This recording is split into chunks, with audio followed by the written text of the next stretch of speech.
disposable aluminum pie shells into grand, shiny silver cake pedestals.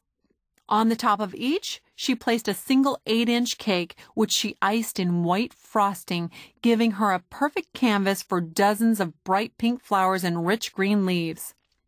Her cakes came to life like her beautiful hydrangea bushes in our yard. Grandma was a masterful cake decorator with the precision of an artist. But the truth was she could have slathered icing on anything, and I would have loved it. Her baking was renowned at church bake sales. Members of the congregation asked Grandma to bake cakes for their special occasions. Weddings, birthdays, and bridal and baby showers were her favorites. She never allowed anyone to pay for the cakes. These were her gifts, her way of giving them something special that meant more than money. My memories of Grandma Lorraine baking are amongst my most precious. Every time I use her recipe, I still feel the same special sense that I did as a child. Grandma Lorraine was a modest woman who didn't have much money. She worked as a cafeteria food server near our home. She and Grandpa Al split long before Cindy and I arrived, though they were never divorced. Grandpa Al was a professional house painter who helped Grandma financially even after they separated, and he was particularly generous when it came to Cindy and me. Grandma Lorraine knew how to stretch a dollar better than anyone, mostly because she had to. She taught me to save money at an early age, helping me open my own savings account when I was 4. Grandma showed me how to fill in the registry of the blue savings book and how to fill out the deposit slips too. Grandma made savings fun. I could barely spell my own name, but filling in the dollar amount on the deposit slips was easy for me. These were important lessons that would come in very handy years later. Grandma Lorraine loved talking about tomorrow. She reminded us of what a gift life was and how important it was to embrace the joy in each and every day. She spoke about all the possibilities that tomorrow could bring. She energetically shared her enthusiasm, which made something as simple as going to the grocery store come to life like a great adventure.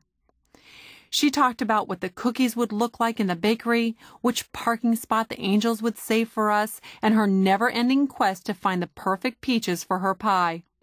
She was caring, loving, and nurturing, everything a mommy should be to little girls.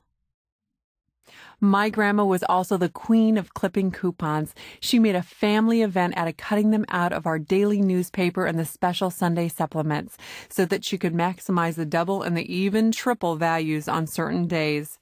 We'd go off to the grocery store, coupons in hand, and there were days I thought that the store was going to have to give us back money.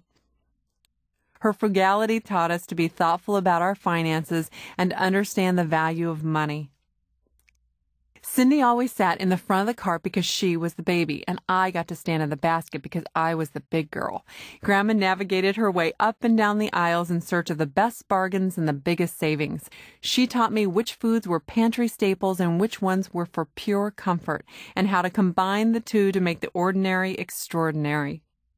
She always allowed us to pick one special item for ourselves.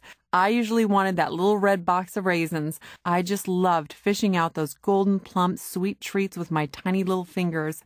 Because we were allowed only one special treat, Grandma taught us to choose wisely. Another great adventure with Grandma were our trips to the Salvation Army store. As a child, I never owned a stitch of clothing that wasn't secondhand, but I didn't mind.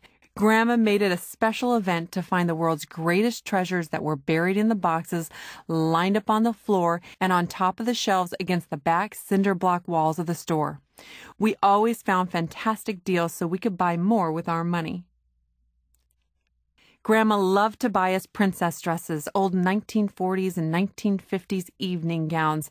They were made from satin and from tulle, and they were ideal dress-up clothes for my sister and me. After we selected our dresses, we got to rummage through the costume jewelry and the accessories, picking all of our ornate and glamorous things we needed to complete our outfits. Our dress-up days were the best days of all. Grandma let us play with lipstick and paint our fingernails and our toes. While we were playing, Grandma would thoughtfully lay out our pretty matching outfits to wear the next day. She dressed us in pretty dresses with short white socks that had lace around the top and matching patent leather Mary Jane shoes. Dinner was always between 5 and 6 in the evening. The meals